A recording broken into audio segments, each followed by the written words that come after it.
It's showtime. Happy Monday. How was everybody's weekend? Hopefully you had a good one. The outfit is because it is very cold outside. I'll just show you a quick picture of my phone where it says, I don't know if you can see that. Oh, can you see that?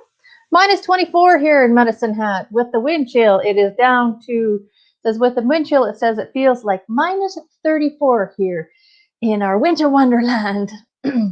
So, Magic Monday.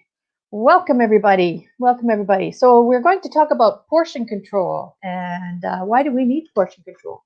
So that's what we're going to discuss today. If you want to stick around for that, I appreciate it. If you want to pop in and give me some comments, that's fine too.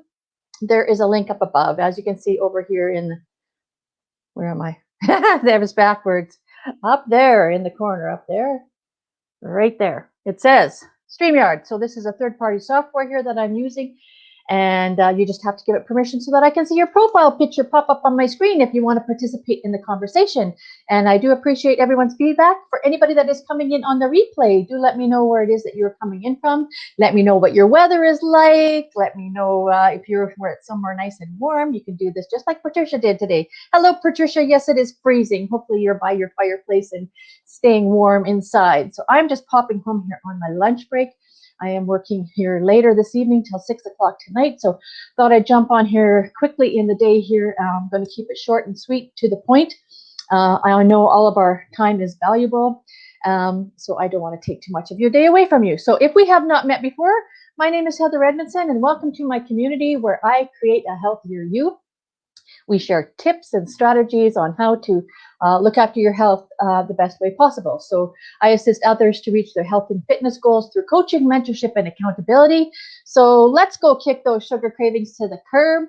I know all of us are struggling with that a little bit right now because all of us up here in Canada anyway are trying to stay warm, and maybe we're feeling that we maybe need a little bit of Bailey's in our tea or coffee to stay warm, or a little bit of extra sugar or chocolate, maybe chocolate. Everybody loves chocolate. So Patricia's saying I worked out and now she's sitting beside the fireplace. Way to get your workout in. Awesome, girlfriend. Well done. So like I said, I won't take up too much of your day, and we'll just get along to the content here. So healthy portions doesn't mean that you'd have to necessarily starve yourself. You need to really dial down what we're going to eat, and you can do that by meal prepping and making sure that you're getting all those good food choices in. And so you actually even have to almost increase your food intake as long as we make sure that it's the good healthy food to speed up and rev up your metabolism. And you can do that also by kickstarting your system by getting up in the morning and having a healthy breakfast. You've already fasted through the night, depending on what time your last meal was before you went to bed. You've already fasted for maybe 7 hours or 8 hours, or depending, like I said, what time your last meal was. And intermittent fasting is a whole nother gamut I can get into for another day. But today we're talking about increasing your metabolism and revving it up by putting some breakfast in your belly first. And it's always important to have a little bit of something in your belly before you're going to work out, because then your body can draw on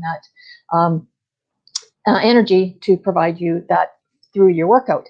So yeah, speeding up the metabolism so that you can get through your workout. Depending on your digestive system, depends on how far in advance of doing a workout or a hard workout, of how much you need to eat and how big of a portion. But even if just to have a banana with a little bit of natural sugar in it, a granola bar or a protein ball, anything like that is a good way to maybe pop something in your mouth quickly before your workout if you do it first thing in the morning. So take time to when you're eating your food, slow down. We don't need to shovel it all in. I know from being a nurse and being on shift, and you only have like snippets of time to get some food in your belly. I'm used to wolfing it down, and then having 4 little kids at home at one time. By the time you had everything cooked, it was cold. By the time you got to eat it, by the time you cut up all their plate of food, so you ended up wolfing it down too. So now that we don't have anybody at home, I need to actually take the time and take a deep breath and actually eat and enjoy my food. And then you can start to listen to your body's signs and signals of saying that, okay, I've had enough food, I'm full, before it gets to the point that you've eaten too much, you've overeaten, and you feel your belly stretching. And then you're like, oh my God, I ate way too much, and now you feel awful. So you don't want to get to that point. You want to listen to the signals and signs that your body's saying, I'm full, I've had enough to eat. Sometimes even having a glass of water before you start your meal. Maybe it's not so much hunger that your body is asking for, but actual thirst. You might be actually thirsty. And how many of us have actually gone out and think, oh, I'll just have a healthy salad if I go out, if we're allowed to go out right now with everything that's going on. So you say, oh, I'm just going to have a healthy salad. And they bring you out this gargantuan big salad, and it's something like this great big huge bowl full, a big bowl of salad, and you're thinking, well, I can just eat the whole thing because it's all salad, it's all veggies, and it's all good for me and stuff. But you can even overeat with eating good healthy things. So actually a good serving of salad is probably no more than this big. Well, a good old Tupperware bowl is more of an adequate actual visual for the actual size of salad that you should eat. So if you get if you go to a restaurant or you get takeout and you get that huge enormous bowl of salad, actually get your takeout container, or you bring a takeout container from home and divide your salad up and take half of it home with you. Maybe just ask for the dressing on the side so that your salad's not all wilted and soggy by the time you get it home for another meal. So that's a good handy tip to store in your toolbox and take along with you. Another one is, like, we don't want to overstretch our stomach, because the more we overstretch our stomach, then the more we feel that we have to fill it and fill it and fill it and fill it when we eat the next time. So you, like I said, you want to listen to your body, listen to the signs that I'm full, I've had enough to eat, and I've had maybe enough to quench my thirst, and that's maybe satisfying ticking all those boxes. So we need to listen to those signs of feeling hungry, not overeating, like I mentioned, and we need to go back to as a child. Your kids are naturally have that ability in them to know when they're full, and they'll push their plate away. And I know a lot of parents want to say, well, you can't leave the table until you've eaten that whole plate full. But maybe you're the one that dished up their plate, and maybe your portion size for them is maybe way big for what they could handle in their little tummies. So maybe have smaller meals for them throughout the day. And then they learn to listen to their body, and they don't lose that skill of listening to their body and taking in the amount of nutrition that they need at one time. And that's before maybe they get into bad habits of saying, I don't want the good healthy food and I want to have a snack later. So if they can't maybe eat the whole portion that's on their plate, maybe package it up into a little container like that and put it in the fridge, and when they are hungry, they can have the rest of their meal at that time. That's an option that might work well for you as well.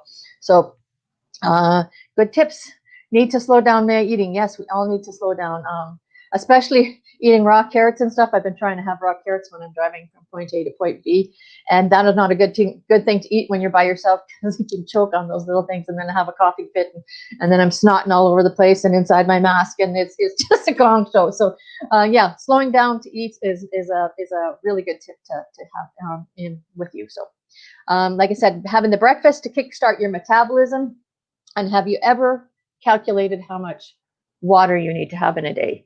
So a good way to do that, and a good and easy way to do that, is to step on the scale and not really worry about the number so much as take your pounds and divide that in half, and that's the amount of ounces now you need to have in a day, and then you can convert it into liters, if you want, of water as well. So for people that are in the United States or UK or Australia, any of those, they can figure out that calculation there as well. So the thing with intermittent fasting too, it makes you consume all of your calories in a smaller window of time, which can also be hard and taxing on your digestive process. Your digestive system needs time to that's why we have to slow down eating, because your digestion starts right away in your mouth. So if you're slowing down, you're starting the digestion process, you're breaking down your food already in your mouth before it even gets to your stomach and into your intestines. So if you're allowing your body the time to let the food absorb when it gets to your intestines, then you'll get the more of the benefit of the nutrients that are being able to be absorbed through your intestine. So that's a thing to keep in the back of your mind as well. But I will talk about intermittent fasting again at another time. So we want our food to be balanced, and I've talked about macronutrients before, but just as a reminder, we want to have 40% carbs and 30% lean proteins and 30% healthy fats. So it's 40, 30, 30 if you look at it that way. So ensure that you're not overeating in one area, like maybe overeating in your carbs area and not maybe having the right amount of healthy fats, or maybe you're not eating enough protein. Now that can be whether you be a vegan or meatitarian, as my husband calls himself. He's a meatitarian. So please be mindful. No better way to gauge exactly what you're eating in your portions than to have your little measurements out there and measure out your portions. I know you're like, oh, I know how much. Oh no, a fist size portion of carbohydrate, like a potato, or a fist size portion of protein, whether it be meat or fish or tofu for that matter.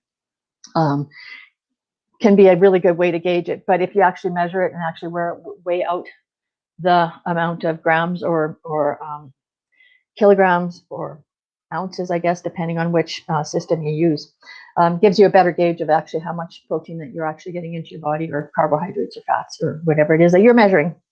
So if you want to learn more about how to eat and what combinations of food to put together to get the best benefit out of that, I've created a calendar link. It's called Calendly, and I'm going to attach it to my page so that you can book a call with me, a 15 to 30 minute call, and we can go over where it is that you want to go with your diet or your nutrition or even your fitness journey. So please do check that out. Give me your feedback, what some of the things that you are interested in and that you would like to know more about, and I'll do a little bit of research on that and provide that information to you. So hope you have yourself a wonderful rest of the day, whatever time of the day it is for you. Blah, I can't even talk. I have to get back to work here soon. I just have to have a little bit of something more to drink. I just thought I'd share this little cup with you that my kids got for me when I was promoted to grandmother. And then it says, whatever the name, spoiling's the game. And that's kind of me in a nutshell. I get to spoil the grandkids whenever we get the opportunity to be around them. So have yourself a wonderful day. Let me know where it is, what you're coming in from, and I'll give you a shout out after the fact. Thanks, Patricia, for popping on here live, and anybody else that's live. Take care. Have a wonderful day. Bye.